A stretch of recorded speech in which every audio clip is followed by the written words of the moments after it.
Assalamualaikum warahmatullahi wabarakatuh. Yang terhormat kepada Ibu dosen pengampu mata kuliah Qawaid Fiqhiyah yaitu Ibu Eva Fadila SHMH, dan kepada teman-teman yang saya banggakan. Apa kabar semuanya? Semoga baik-baik saja. Dan jangan lupa jaga kesehatan ya. Perkenalkan, nama saya Siti Rohmah dengan NIM 201110057.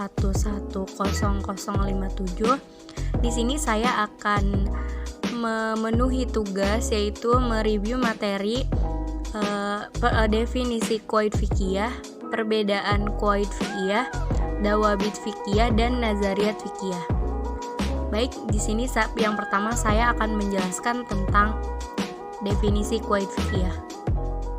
Definisi Qawaid Fiqhiyah secara etimologis. Qawaid artinya kaidah, asas, fondasi, dasar, dan basis. Definisi secara terminologisnya, Qawaid Fiqhiyah merupakan kaidah-kaidah yang bersifat umum, meliputi sejumlah masalah fikih, dan melaluinya dapat diketahui sejumlah masalah yang berada dalam cakupannya. Menurut para ulama, Abu Zahroh mendefinisikan Qawaid Fiqhiyah adalah kumpulan hukum berupa yang kembali pada qiyas yang mengumpulkannya. Menurut Al-Zurzani, Qawaid Fiqhiyah adalah ketetapan kulli yang meliputi seluruh bagiannya. Menurut Tajuddin Subhi, definisi Qawaid Fiqhiyah adalah kaidah adalah sesuatu yang bersifat general yang meliputi bagian yang banyak dan dapat dipahami kaidah tersebut dengan kaidah tadi. Dan menurut Imam Suyuti, Qawaid Fiqhiyah adalah hukum kulli yang meliputi bagian-bagiannya. Objek kajian Qawaid Fiqhiyah yang pertama ada perbuatan mukallaf sendiri, dan yang kedua materi fikih yang dikeluarkan dari kaidah-kaidah fikih yang sudah mapan yang tidak ditemukan secara khusus dalam nas. Manfaat dari Qawaid Fiqhiyah yaitu yang pertama adanya memberi kemudahan dalam menemukan hukum untuk kasus yang baru dan tidak jelas nasnya. Yang kedua ada memberikan kepastian hukum. Yang ketiga menyediakan panduan yang lebih praktis berdasarkan nas. Keutamaan Qawaid Fiqhiyah. Barang siapa menguasai usul fikih tertentu, ia akan sampai pada maksudnya. Dan barang siapa yang mengetahui kaidah-kaidah fikih, pasti dialah yang pantas mencapai maksudnya. Hubungan Qawaid Fiqhiyah dengan ilmu lain. Hubungan Qawaid Fiqhiyah, fikih dan usul fikih beserta qawaid usuliyahnya tidak dapat dipisahkan. Ilmu ini saling berkaitan antara satu dengan yang lainnya. Karena dasarnya yang menjadi pokoknya pembicaraan adalah hukum syara' fikih, yaitu ilmu-ilmu tersebut berbicara tentang hukum syara'.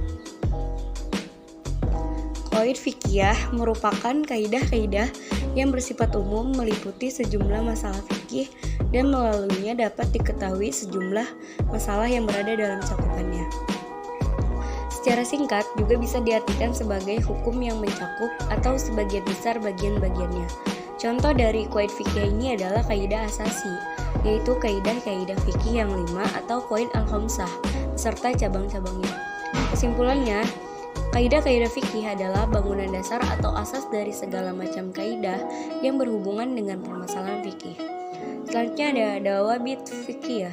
Secara etimologi, kata al-dawabit berasal dari bahasa Arab dan merupakan bentuk jama dari dobit yang berakar kata do-ba to. Kata ini merujuk pada pengertian luzum al-syai' wa habsuhu, artinya tetap dan tertahannya sesuatu. Secara terminologi bisa diartikan sebagai segala perkara yang berimplikasi hukum atas atau hukum yang bersifat kulli yang bersimpul pada beragam bagian-bagian di dalam satu bab saja. Contohnya Dawabit Fiqhiyah jangkauannya lebih sempit, terbatas pada satu bab hukum Islam. Contohnya seperti bab muamalah.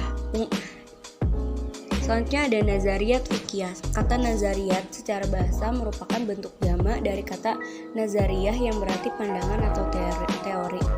Secara terminologi, sebagaimana disebutkan oleh Muhammad bin Ismail adalah konsep-konsep fikih yang memiliki rukun dan syarat dan disatukan oleh jaringan konseptual fikih di bawah satu kesatuan tematik yang sistematik. Beberapa ulama mendefinisikan sebagai sekumpulan pandangan untuk menafsirkan fakta ilmiah.